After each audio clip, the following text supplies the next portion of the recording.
mà cũng giờ còn chỉ mua lên này lúc nào cũng mua order chỉ lại họ tới lên thì tạo bên lúc lan chỉ mua lên thì thế cho lúc này ori nè bây giờ lúc ori đó thì nè lấy theo được cái yếu tố lớn mà lấy san tua gì ôi rồi tiền là một chỗ tu thế là tôi cho ta chỉ tôi mua ngà lò chỉ tôi mua khi sai để giờ tôi chỉ giờ liền để mua sữa bây giờ lúc và cụ chia ô giờ là này lấy mua và lúc giờ I feel like this one is a little bit big but well it should be okay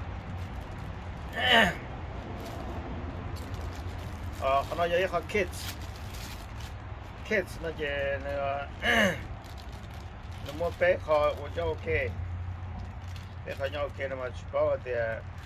mình giờ nó chỉ nhau nữa mỗi lúc mày đi nó thế lúc nào mà giờ lúc cho làm bao lúc họ sát tỏ làm bao tụ sát tỏ nó này nó mua lúc inside lúc inner ring tí xí thế thì lúc nào mua cũng xí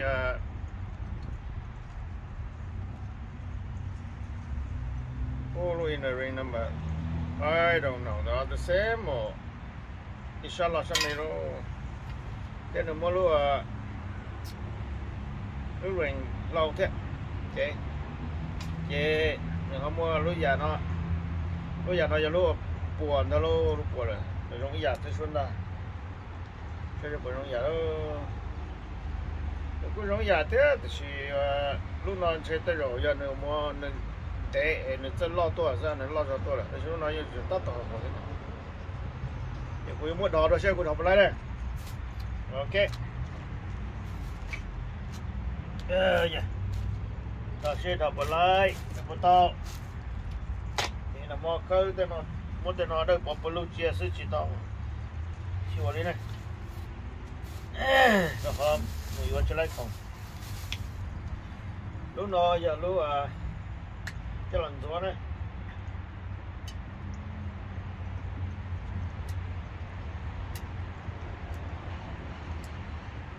dạ rồi cái này em muốn lo theo cho đi nhiều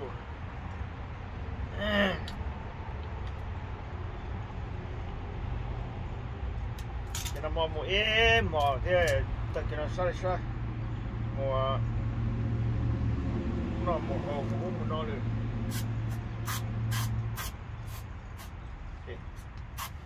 tới rồi nó là rất là thế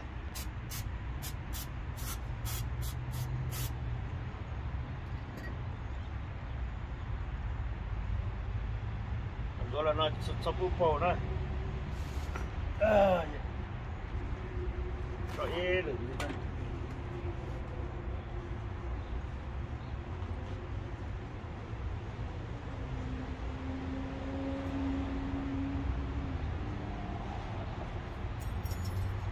chị do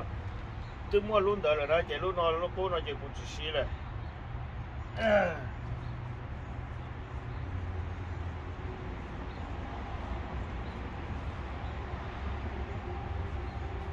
hôm nay em muốn cho hậu nó chị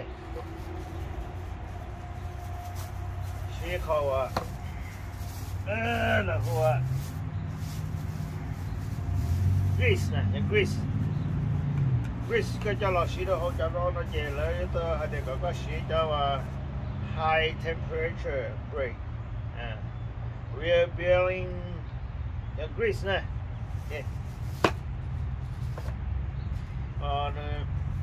xí cho alino mà xí cho cậu cú lò cho da nó này cú lò có cho da đó họ thể nhau nói về nó cú anh họ muốn cho nó hậu nó về còn nó giờ cú xưa có thì rồi chả thì gì úp lăng mấy grease nó thế cầm rồi cho nó hậu thế không ok lăng tao thì lăng mấy chỗ nào mà có sao thì sao thì nữa có thì ở xa đi à nó rồi sang những lòi sang bên đó này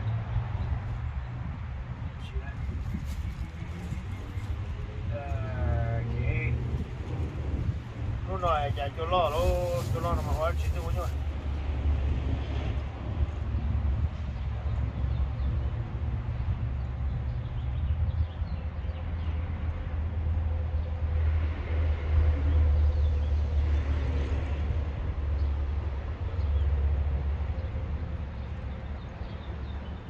ai da chạy nhưng mà thì tao theo tôi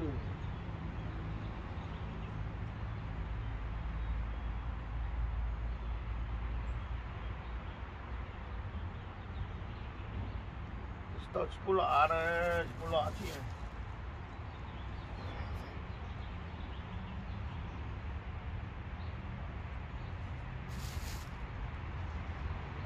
Dore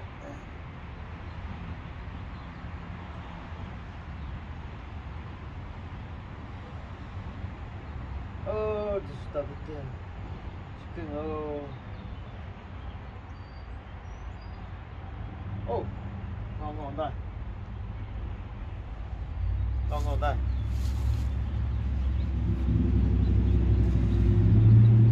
ê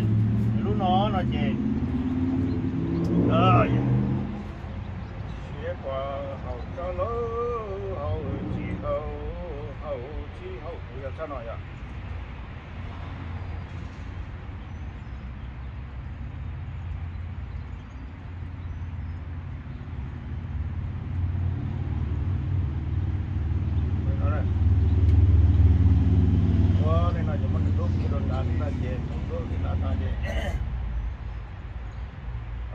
try some grease to not know. Put some grease in here. It will see.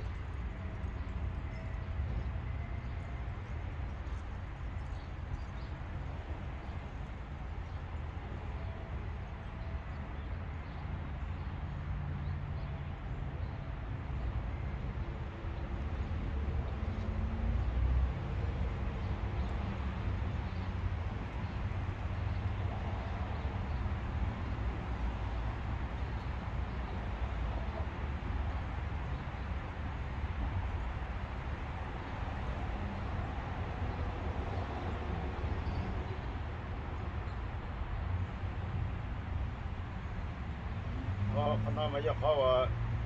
lo cho cái gì rồi còn đi mua lo nè chơi lo này ok rồi cái gì đó sau nó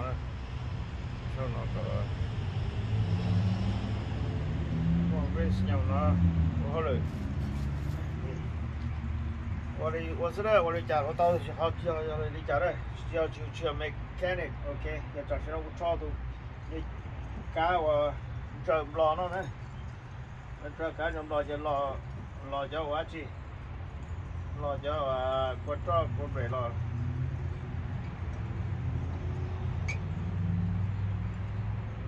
nông cái chỗ đó gặp lơ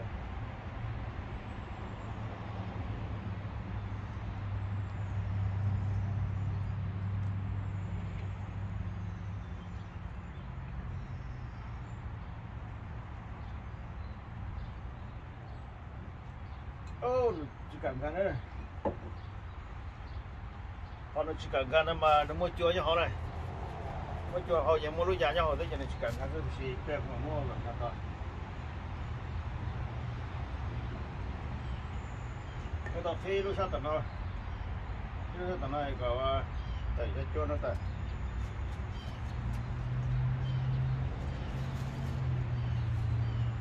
nó này lúc nó chỉ thích tại vì chỉ tao cho chua nó chỉ này gạo này nó yeah rồi sẽ có thể tao nó sao tao nói ra chuyện nó này nói tụi thích các cháu anh chị phải cho qua cho hậu tận này ở đây là thấy tụi chuyện đấy này chị mà đến lạ chuyện nó ra dạ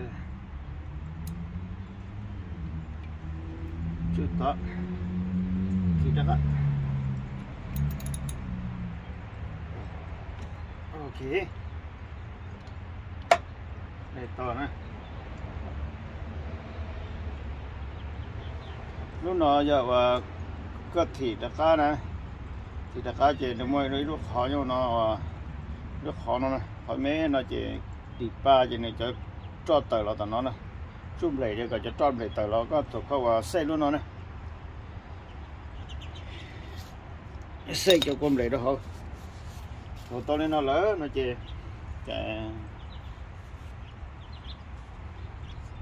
to lên nó lớn nó chỉ ví dụ than nó này push a little bit thế nào mà cũng nói là tròn là ta này rồi lo ăn nó gì có cho là có đồ số gì lo ăn thì ăn nó đồ số thế nó gì chứ này thì mà chỉ có xong rồi nó có lo ăn thì lo số gì lo uống nó thế này lo số gì lo ăn lo uống nó chỉ có cho là số gì chứ mà ăn thì rồi应该là họ thấy gì chứ thì tụi nó giờ tụi push luôn à luôn để bag tất cả đồ sẽ bỏ về ô chế nó chết rồi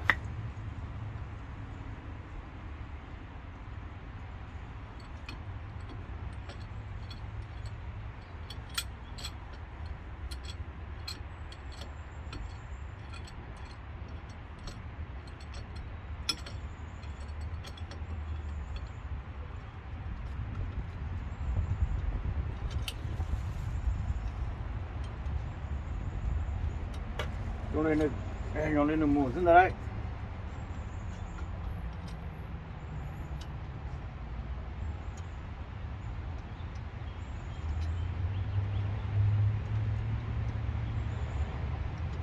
đây là bài to xuống đây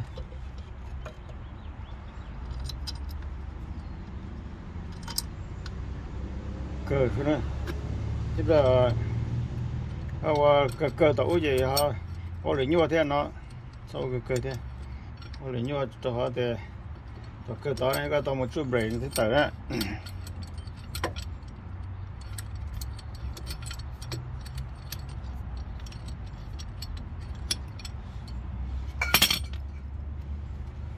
nó gì có tàu nó còn nó đó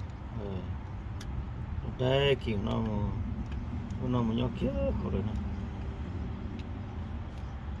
sau khi rồi theo cái screwdriver dây nó gì chủ lúc nó to thế này gently push in there do not press too much you're gonna damage the ring the blue rubber boots nữa nè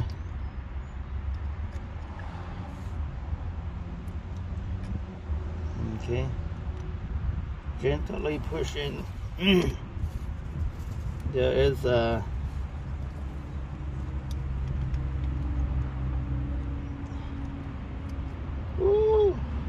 did I already press too much? Did I already press too much? Oh.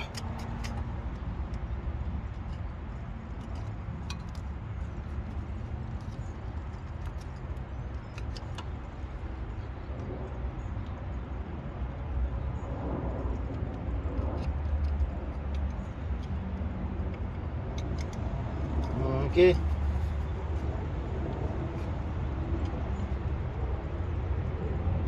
Muốn ít kỹ nhau nó nè. Lúc nào giờ lúc bao nhiêu chập lại đây. Last and least, yeah, lúc nào lúc last and least, the hardest part.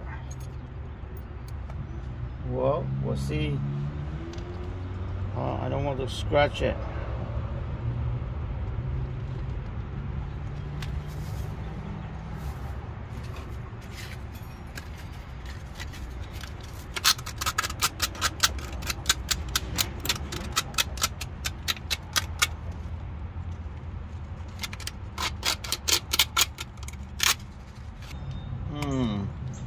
Đúng tất rồi số plan gì nó nhiều đấy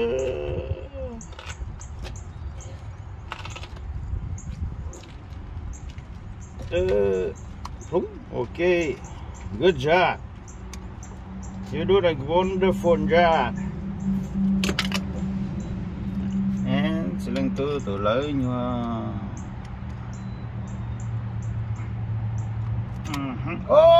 chỉ lên từ lấy nhưng mà lần plơ chắc tua hello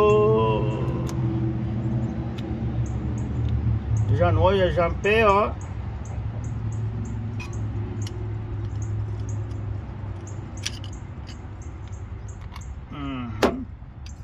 có ta mà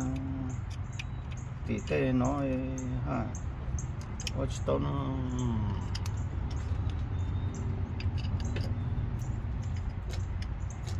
tí tê nói xử lý bọn nó chỉ đồ như nhau đừng nó mà đừng chứ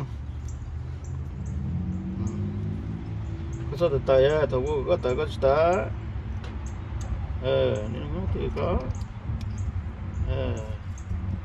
thì có số tuần đi đó ok nó xí tàu xuống lại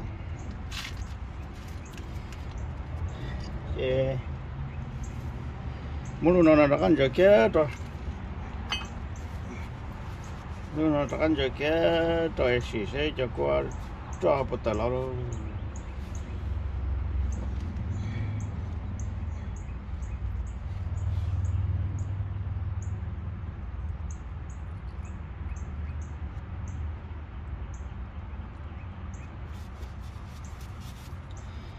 tu tế ta khăn cho chỉ là tu lỡ quá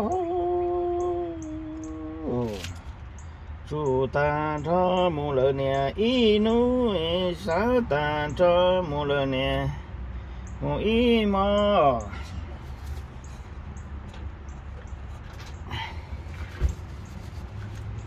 đó đây oh I don't eat now. Give me water. I need water.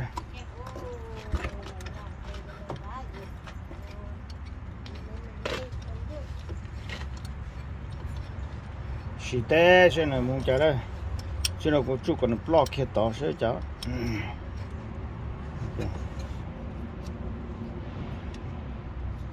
Thôi cả block đó. Open up. I just want to drink.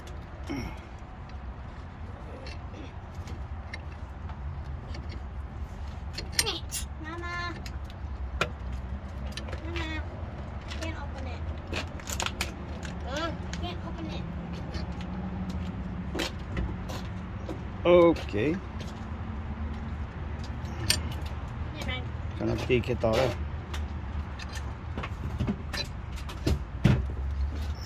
Take it all. Sẽ phải dùng cho lúa rừng nằm ở dưới đỉnh chứ nè. Lúa rừng này tới tôi chỉ tới một lô. The ring must be okay. Sit and tight inside to hold everything stable. Other than that, the ring is gonna come out, and we gotta get trouble from there. Gonna push nó lo tới tôi chứ. Lúc ring nó chỉ hold chứ. Nó này vừa tới tôi thế này. Đây con ra đây.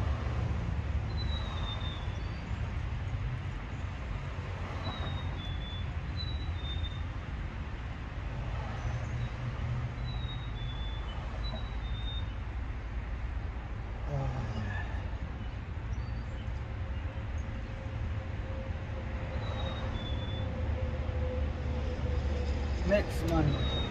around that right? Come on, something. Yeah. Tao nói cho nó không chung lệ ở đây cũng rồi chả. Okay, mua nó xe rồi. Chung lệ có luôn tao tôi luôn nó tao tôi cái chỗ này. Xe chung đây.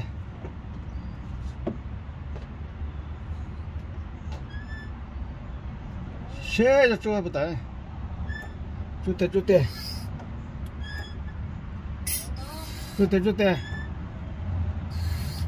Ok. Chút tê. Ô, tao đây. Chút tê. Nó tao nó chân cổ ra cái đó, tao tôi nó tí rồi, nó chân cổ ra. Chút tê có tốt sao tao cũng đây nè.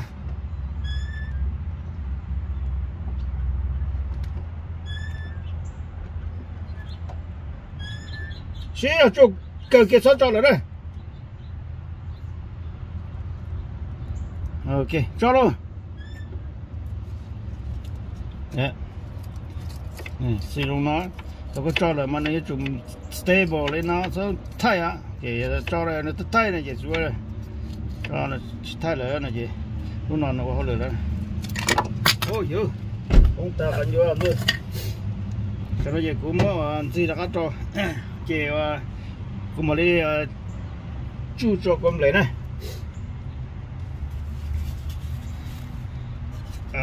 go back you go back back nó go back nó cho nó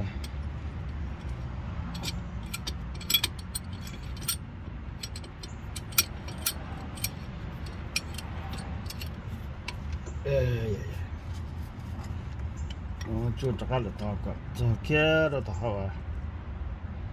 nó nằm lò nè chưa có chắc cho nó lò to chị cho trong lò to vậy này rong này chỉ tôi theo tâm lại đó nè ok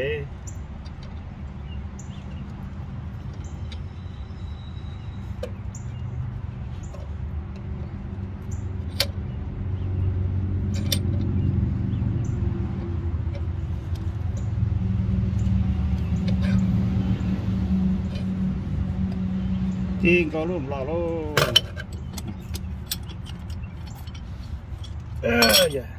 tìm em lò nữa nha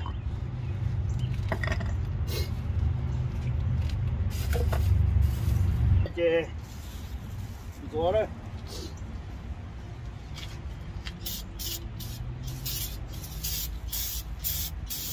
nó mổ lọc cho ta lại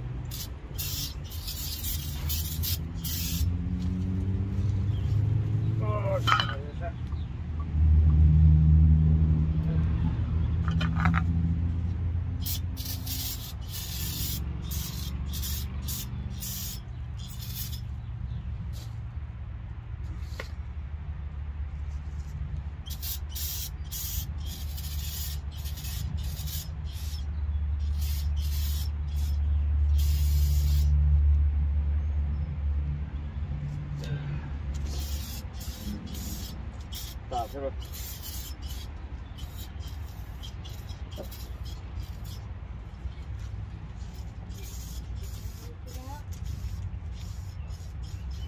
Thế rồi. Ô tô mày.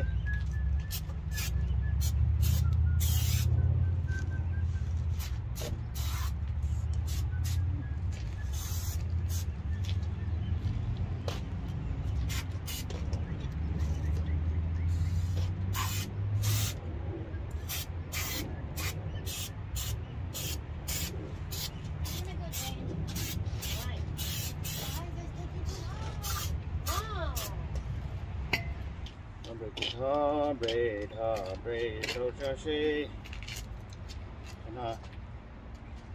This is supposed to be this way. Whatever it is.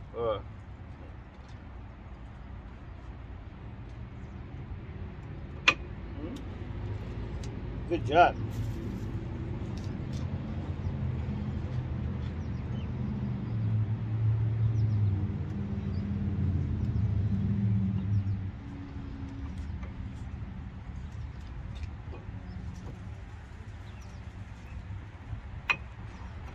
Yeah. Tôi nữa chị nước của nó ok cái này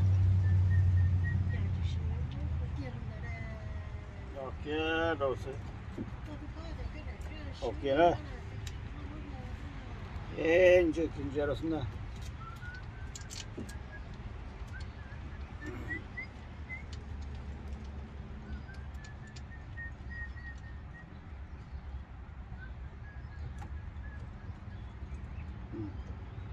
Đúng rồi mà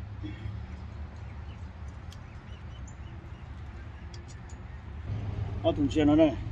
nè thùng xe đó to lúc lâu nó to lúc po nó này thì tôi nhớ sao nó thế ở thùng xe nó mà lúc nào mà nó mua ít và ít lúc khó nhau nó này, cho nên chơi và mua grease nhau hậu thế này, thì nó chơi giá to này, nó giá lên đây cả lúc nào thế thì là một tỏ lúc nào nó dùng, giờ nó giá chỉ to là nó chỉ lúc nào nó kỹ chỉ cũng làm lỡ này, làm đây, thì lúc nào nó chủ giá to push một tao lên nó, còn nếu chủ giá có hậu đâu là to lúc đẹp về, lúc lâu nữa nó này, ok, thì nào mà tao lỡ chuyện chưa có chuyện rồi.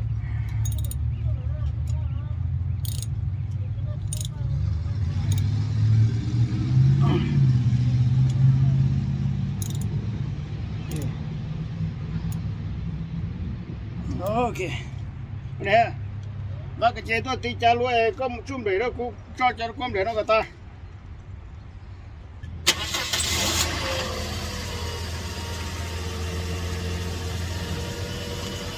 chung để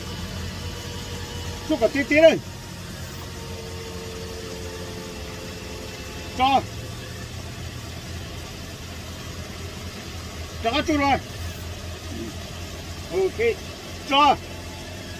đấy mình làm cái đó rồi nè chú cho ok nó có xây cho breakthrough đấy thì nó nói là từ đó còn nữa ok chú đây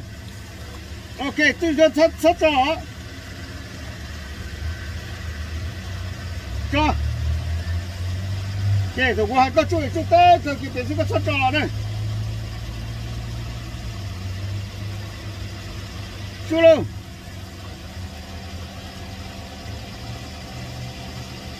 ok rồi đó này cho xây tàu lúa nó là chỉ vô lên đó chứ cái chủ hóa mới cho con để cho cả cho tàu ta chỉ mua ế nhau rồi nó mày có số một ế nhau rồi này nó sẽ duy trì nên duy trì đà thế này ok cho chú rồi cho chú ok cho nữa để giờ con chỉ cho buôn để nó tới đấy thì thôi nó chúng nó chua nhau thì nó ba bỏ giờ có chung để chỉ cho nó này chung để chỉ nó đấy chung để xong để cho nó cứ cái đó để cả khi nó tao để đi lo thế này dạ họ lừa nhưng mà như ta xin cho tới họ lừa xin nhau tới gì ô thay cầm số mình đi mình cái hay chứ đây là thứ là của tới họ lừa nó như xin nhau thế tốt chào chỉ lưng tao thôi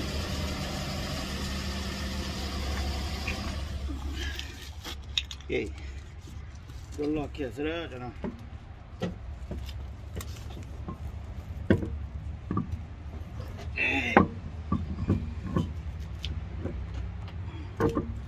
thì chỉ bao cái chuyện chú cho lo rất là tới dục kia đấy nó mà nó mua thò trong nó mà nó mua thò trong trâu thì thế này cái chú cho nó một chỉ ga thì chỉ thò thì lúc lo tới chú còn chỉ lúc lo đây là chỉ lo chơi cho là cái là con thế này thì có tôi coi gì chẳng lo thì cái mình tới chuyện ga tỏ này thế thôi nhưng đỡ là gì ô tô có xuống chia đâu cả có những bao thì ô tô đợt này thọ nó trong nó tàu không thể chơi nó trong gì tới đi một tấn đó nó hậu này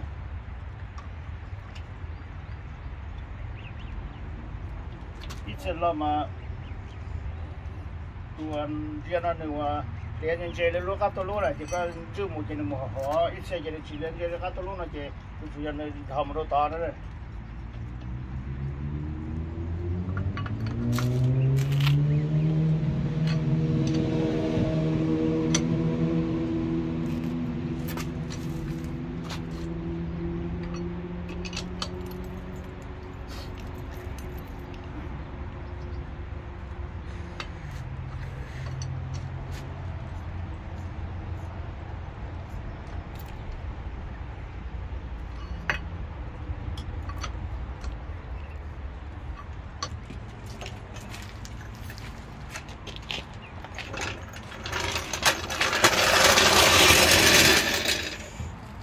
cả cho cái lạnh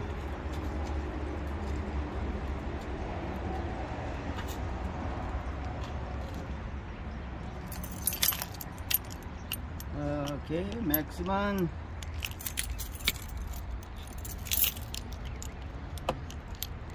tao kia rồi ok chị phải nói ra là như mà số nó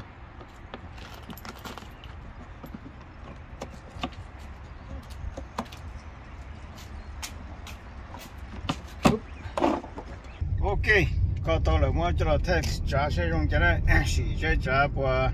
tranh kia và nó nên đó rồi chưa to là rất là cho nó này trả tôi yang chim là chim trong là chế sai to thì họ tới mình qua có trả cái lúc chế nó phải làm lỡ này làm lỡ thì nên đó nó vung nè theo